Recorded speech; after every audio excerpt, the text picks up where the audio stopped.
How's it going, YouTube? Welcome back to Crossfit Fitness. Today, I'm gonna give you guys my stretch routine for squats that I do every single time before I do front squats, back squats, overhead squats, any type of squat to make sure that I really feel good, my positions are well, and I'm moving more efficiently, and I'm not wasting any energy or just beating up my body because I'm not properly getting myself ready for the task. So, let's get into it. So with these stretches, I would probably hold them anywhere from about 30 to 45 seconds, nothing too long because we don't want to stretch out our muscles and our ligaments too drastically before any intense workout. So we want to make sure we still have some of that stretch reflex in those joints and in those muscles still. So make sure you're not doing 5 minutes of a position before you do any heavy squats. Hold it for about 30 seconds or so, kind of move around, see how it feels in each position, and then you can switch to the next one.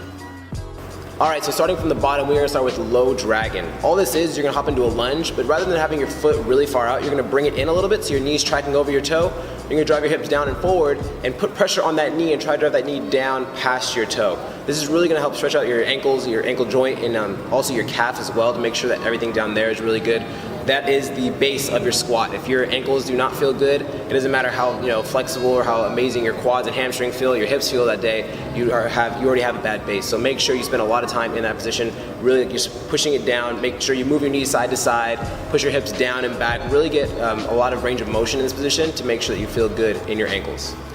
Next, we are going to hit our quads. We are going to do saddle position. What you're going to do is you're going to place both your feet behind you with your feet touching each other, and you're going to slowly lean back and go down as low as you can comfortably. This shouldn't be a painful stretch, just so you feel a really good stretch in your quads. You're going to hang out there for about 30 to 45 seconds. As you can see in this clip, I'm not crazy flexible, so I can't go as low as many people can, but if you can go lower, awesome. Go as low as you can. Just make sure you don't feel any pain in the stretch. It should be a really good stretch, lengthening out those quads. Especially if you get someone that has a lot of knee pain, this can definitely help alleviate some of that knee pain that you may have if you have really tight quads.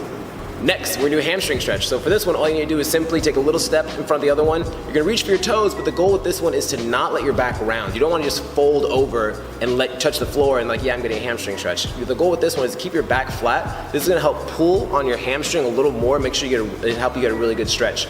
I feel it 10 times more even if I don't touch the floor, if I keep my back flat versus I just round my back, put my hands on the floor, I'm not getting as much out of it. So make sure you keep your spine nice and straight the whole time as you hinge over to reach down as low as you can.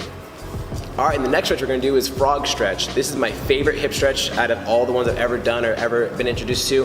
This one really helps open me up and make sure that I have all that range of motion in my hips so that I can squat down low, I can drive my knees out, and there's no issues with how my squat's feeling for that day or how my hips feel for that day. But with this one, all it is you push your knees out as wide as you can, you push your hips back, and you kind of feel this stretch. You don't have to push your hips back very much to feel this stretch. So you're going to do very little bit. You feel that your hips kind of getting tight because it wants to close up again, but just kind of sit there, hold for about 45 seconds. It should not be painful, but just hold it there and you will feel good right after doing this stretch.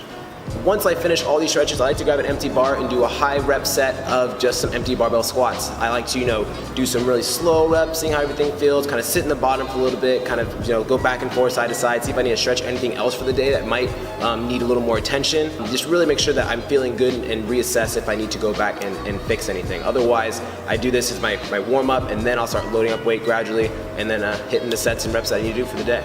Alright guys, that's going to wrap up today's video. If you guys have any questions or comments, please feel free to leave them down below. Hit the thumbs up if you like this video. Subscribe for more videos, and we'll see you guys next time.